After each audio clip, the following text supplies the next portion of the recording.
Olha só que coisa, realmente tem muita gente chateada com a escolha do Flávio, e curiosamente é basicamente as mesmas pessoas que estavam chateadas com Jair Bolsonaro em 2022.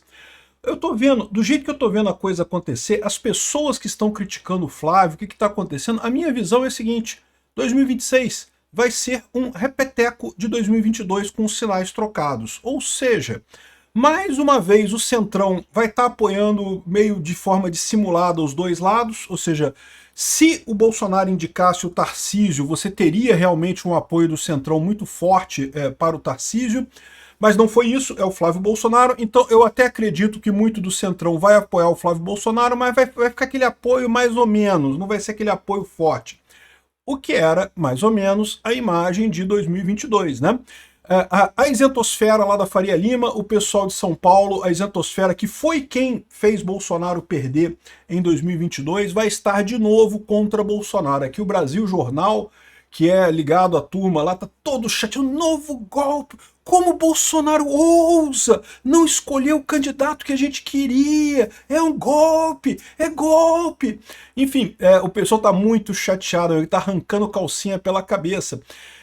O meu ponto é esse, o ponto que eu vou fazer aqui no vídeo é o seguinte: a gente vai estar exatamente, vamos repetir 2022. E agora a gente tem chance de ganhar, mas não vai ser fácil. Vou explicar para vocês o porquê. Eu sou Peter Turguniev, esse é o Ancapso, e essas notícias foram sugeridas por Prestor Barba, esquerdista do Peter, Magnólia da Cajamanga e várias outras pessoas. Obrigado aí o pessoal que sugeriu notícias lá no nosso site, no visãolibertaria.com, e obrigado a você que está assistindo o nosso vídeo. Se você gosta do nosso conteúdo, por favor, deixe o seu like, se inscreva aqui no canal, né? Pois bem, vamos relembrar como é que estava 2022. 2022 você tinha o Bolsonaro mais ou menos isolado, mas ele tinha a máquina na mão. Isso é verdade, isso é uma vantagem que o Bolsonaro tinha naquela época que ele não tem agora. Ter a máquina governamental para ganhar a eleição é uma vantagem muito grande, tá? É algo que realmente faz uma diferença muito grande. Agora o Flávio não vai ter essa vantagem. Por outro lado, o Bolsonaro tinha também o telhado de vidro de estar no governo. E isso é uma coisa que sempre foi um problema, mas ultimamente virou um problema maior ainda. Por quê? Porque com a informação descentralizada e distribuída, as críticas a quem está no governo ficam muito maiores. Então, você ter a máquina do governo para te ajudar a ganhar a eleição é verdade, é uma coisa importante. O Lula tem essa máquina agora, e o Lula sempre usou muito bem essa máquina, vai ter distribuição de dinheiro como se não houvesse amanhã ano que vem, vocês podem ter certeza disso. Mas a verdade é que ele tem o telhado de vidro também, vai ter muita gente chateada com o Lula, muita gente que o Lula não atendeu as expectativas desse pessoal.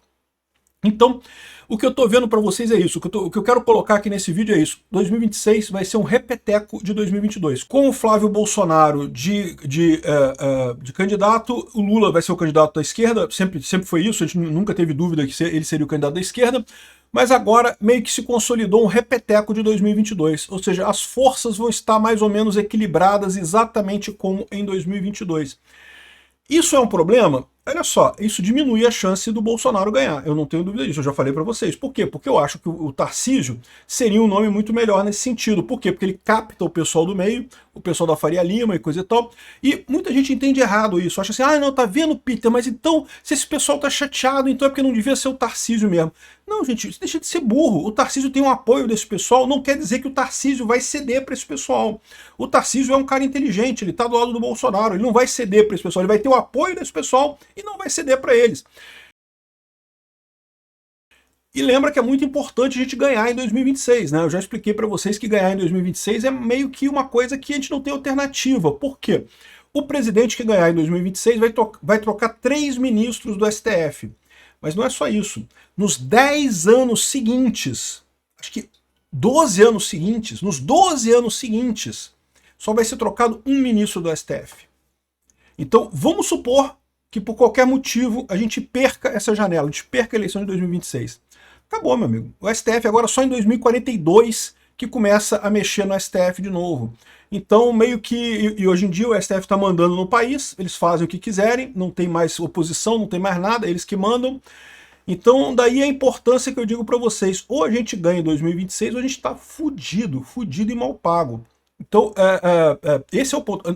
Olha só, o povo está indo para a direita. A gente vai ganhar de qualquer jeito, de um jeito ou de outro. mas o prazo pode ser muito maior, né? O prazo começa a ficar longo, né? Eu em 2042 vou estar com 80 anos de idade. Você já começa a fazer as contas, cara, será que eu vou estar vivo nessa época, né? Não sei, né?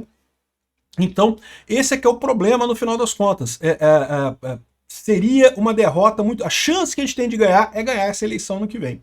Por isso que eu achava o Tarcísio uma boa escolha. O Tarcísio seria uma alternativa que meio que garantiria, porque seria diferente de 2022. Em 2022, o Lula tentou vender uma aliança ampla, mas a verdade é que não tinha aliança ampla do Lula não, tá? Ele tentou vender essa ideia, mas o Tarcísio conseguiria uma aliança ampla. E com essa aliança ampla, tirando só a esquerda que ficaria com o Lula, por óbvio, seria muito fácil ele ganhar. E ele ganhando resolveria o problema, porque, de novo, o pessoal acha que, não, o Tarcísio, o Centrão gosta do Tarcísio, então o Tarcísio é do Centrão. Não, não é isso. O Centrão acha que consegue influenciar o Tarcísio. Consegue de verdade? Não, não consegue, só se o Tarcísio deixar. E o Tarcísio vai estar do lado do Bolsonaro, então não teria esse risco. Então, assim, o Tarcísio seria uma aposta certa. Com o Flávio Bolsonaro, você tem a outra visão. A gente vai ter um repeteco de 2022, ou seja, o Centrão vai estar apoiando mais ou menos cada lado, não vai ter aliança ampla de nenhum outro lado. É verdade, o pessoal da esquerda está comemorando, né, que o Brasil Jornal tá puto da vida. O Brasil Jornal estava crente que o Bolsonaro escolheu o Tarcísio, estava aqui, pessoal da Faria Lima, e não, porque mesmo correndo o risco de soar criativo, pareceu oportuno invocar as catilinárias de Cícero. O pessoal já está invocando Cícero lá na época do Império Romano. Isso é o desespero do pessoal. A calcinha já saiu pela cabeça toda, a calcinha apertada, as coisas todas que saiu pela cabeça do Dória, já saiu tudo aqui, né? Até quando, Catalina, abusarás de nossa paciência? Por quanto tempo a tua loucura zombará de nós? O que extremos há de precipitar-se de sua desenfreada audácia? Como ousa Bolsonaro escolher alguém que a gente não quer, que a gente não gosta e coisa e tal? Bom, meu amigo, o problema todo, como eu falei nos meus vídeos, né? O Bolsonaro escolheu o Flávio exatamente por causa dessa pressão, exatamente por isso, estava sendo pressionado. Mas querem que eu escolha rápido? É isso? É isso mesmo? Tem certeza que eu quero que eu escolha rápido? Então tá bom, então eu escolho o Flávio. E pronto, fudeu, botou no cu desse pessoal todo, lindo de morrer.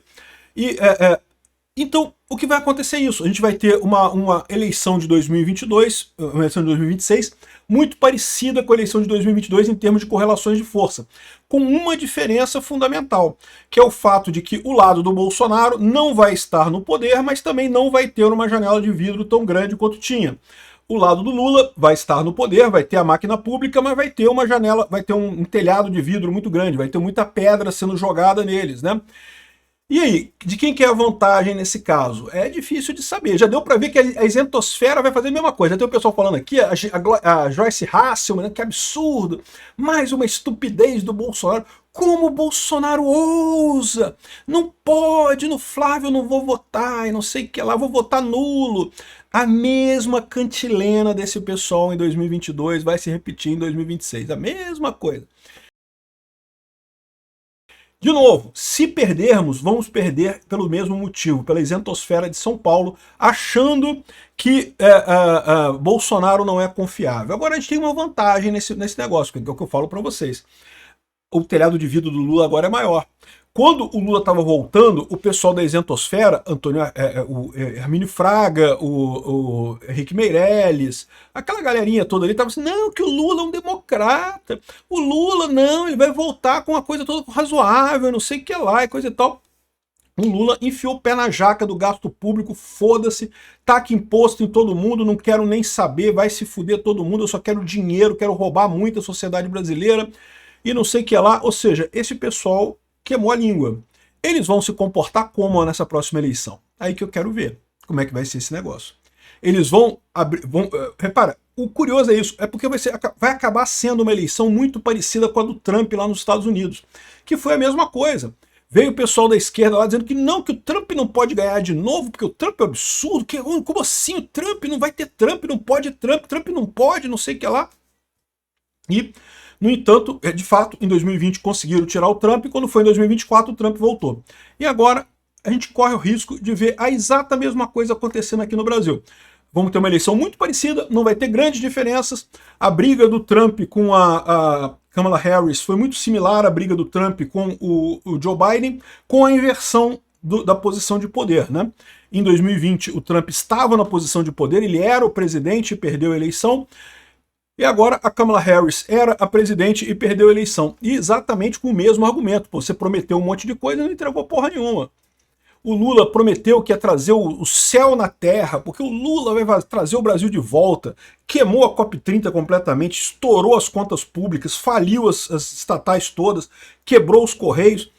Esse monte de coisa vai jogar contra o Lula, né? E aí, até onde vai essa raivinha do pessoal de São Paulo de querer votar nulo porque não gosta do nome Bolsonaro? Eu não sei.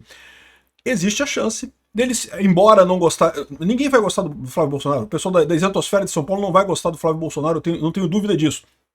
Mas talvez a visão deles de que mais 4 anos de Lula seria uma tragédia completa, talvez seja uma alternativa. E até as pessoas que estão naquela visão de que o STF está se excedendo, tem um incentivo agora para votar no Flávio Bolsonaro, exatamente por esse motivo. Porque se votarem no Flávio Bolsonaro, trocando 3 ministros do STF, que é o normal que deve acontecer, né? É lógico, a gente espera que talvez a gente consiga trocar mais um ou outro por conta de impeachment, mas vamos considerar por enquanto que o impeachment a gente não consegue, mas a gente consegue trocar 3 ministros. Trocar 3 ministros do STF já dá uma boa medida por conta de que já equilibra a coisa. Já fica equilibrada a coisa. Fica 5-6. 5-6 já é muito melhor do que a situação atual, que é 8-3, né? 9-2, na verdade, né? 9 de esquerda e 2 de direita. Então, assim, mesmo o pessoal que quer contenção do STF, o Flávio passa a ser uma boa opção. Então, sim, é lógico que a esquerda, eu acho que é centro-esquerda, o pessoal do MBL, Nando Moura, vai estar todo mundo puto da vida pra caramba, mas a escolha é muito boa. É um repeteco de 2022. Da mesma forma, o Partido Republicano lá nos Estados Unidos teve a mesma escolha. Eles pensaram em escolher a Nikki Haley, que seria uma pessoa republicana também de direita, mas que seria mais moderada, não sei o que lá. Não, opta, vamos fazer um repeteco de 2020, vamos botar o Trump em 2024. E o Trump ganhou. Então aqui vai ser a mesma coisa, vamos fazer um repeteco de 2022, vamos botar o Flávio Bolsonaro, e o Flávio Bolsonaro tem uma chance grande de ganhar, né?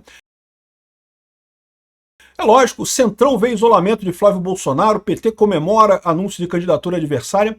Como, diga-se de passagem, os democratas lá nos Estados Unidos comemoraram o Donald Trump, tá? Eles comemoraram muito. Aliás, em alguns estados lá nos Estados Unidos você pode participar da primária do outro partido sem ser do outro partido. Então, os democratas, eles iam nas primárias republicanas para votar a favor de Donald Trump, porque achavam que se fosse a Nikki Haley ou se fosse outra pessoa, outro republicano contra o Joe Biden ou a Kamala Harris, teria mais chance, né? E aí foram lá e votaram, não, que vamos votar no Trump, porque aí o Trump não tem chance, o Trump não vai ganhar nunca, e ó, tomaram na rabiola, e vão tomar de novo aqui no Brasil em 2026 com o Flávio, né? E eu já vejo algumas coisas positivas nisso daqui, né? É lógico, de novo, é importante que o Flávio abra o máximo o leque político. Esse negócio de se isolar não faz bem, não dá certo. Eu acho que esse foi um dos erros que o Bolsonaro fez, já falei isso várias vezes. Eu gosto do Bolsonaro, voto no Bolsonaro, mas eu tenho algumas críticas ao Bolsonaro. Sempre tive, sempre coloquei alguns pontos aqui que eu critico ele. E um ponto que ele está falando é justamente isso, que a tomada da decisão ontem, hoje começam as negociações. Primeiro gesto, eu peço que todas as lideranças políticas que se dizem anti-Lula é aprovar a anistia ainda esse ano. Então ele vai focar nisso. É o foco dele, e é um foco muito importante, eu não tenho dúvida nenhuma, né? Espero não estar sendo radical ao querer anistia para inocentes. Temos só 2 semanas, vamos unir a direita.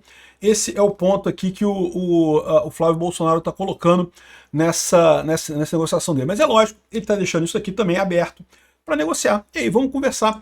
E olha só, o Adolfo Sachida, que é uma ótima opção, como eu falei para vocês, eu acho que é muito importante para o Flávio Bolsonaro escolher um bom nome para a economia, para tranquilizar a Faria Lima. Justamente algo que o Lula não fez. O Lula, desde o início, o pessoal sabia que ele ia botar alguém terrível. Eu falei para vocês que ele ia botar alguém terrível. O Henrique Meirelles achava que ia ser ele, o Armínio Fraga achava que ia ser ele. E eu falei, meu amigo, se fosse um desses dois, o Lula teria dito que era eles. O Lula ia escolher do Haddad para baixo, era do Haddad para pior. E o pessoal entubou essa porra toda. Espero que eles fiquem espertos agora. O Flávio Bolsonaro pode resolver isso muito facilmente. O Sachida é um ótimo nome. O próprio Sachida é um ótimo nome para a equipe econômica do Flávio Bolsonaro. Mas tem outros nomes também. O Roberto Campos Neto seria um nome de peso. Não sei se ele toparia, mas seria um nome de peso. O Paulo Guedes falou que não quer entrar mais em política, mas seria outro também que seria ótimo se topasse essa brincadeira. Eu acharia lindo isso, né?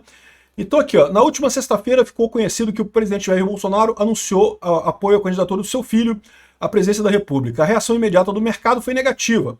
A Bolsa de Valores recuou, quem está falando isso aqui é o Adolfo Sacheda, tá? Recuou 4%, o dólar subiu pra caramba, e essa resposta se apoia essencialmente em dois argumentos. A decisão reduziria as chances de vitória de um candidato de centro mais alinhado à pauta econômica e persistiriam dúvidas sobre o compromisso de Flávio Bolsonaro com uma agenda econômica sólida. Curiosamente, foram os dois pontos que eu falei no meu vídeo também. Eu falei, olha só, isso aí, eu não sei como é que é o Flávio. O Flávio, do ponto de vista de econômico, né? Agora, o que o Sacheda fala aqui é que ele deve seguir a tradição do Bolsonaro. Se ele seguir a tradição do Bolsonaro, ele coloca aqui como sendo uma visão de conservadorismo inglês, que é o conservadorismo clássico, né? Assim, você é conservador nos costumes e liberal na economia. Beleza, pra mim só interessa a economia, tá? Eu costumes meio que se foda. Mas a economia eu acho importante realmente, e sendo liberal na economia, pra mim tá ótimo.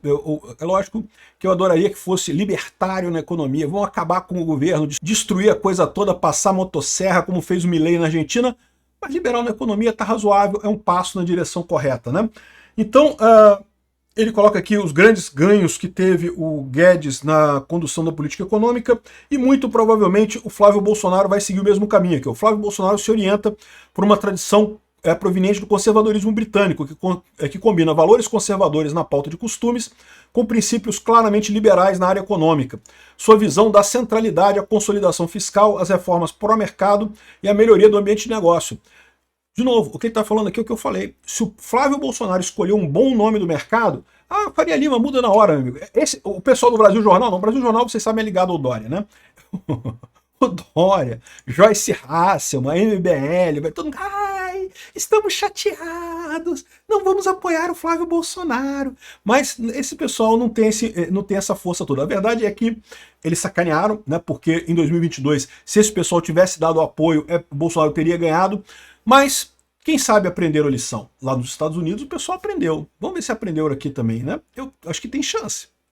Obrigado por assistir nosso vídeo até o final. Tem alguns links para você nos ajudar aí na tela e também na descrição desse vídeo. Contribua com o nosso projeto.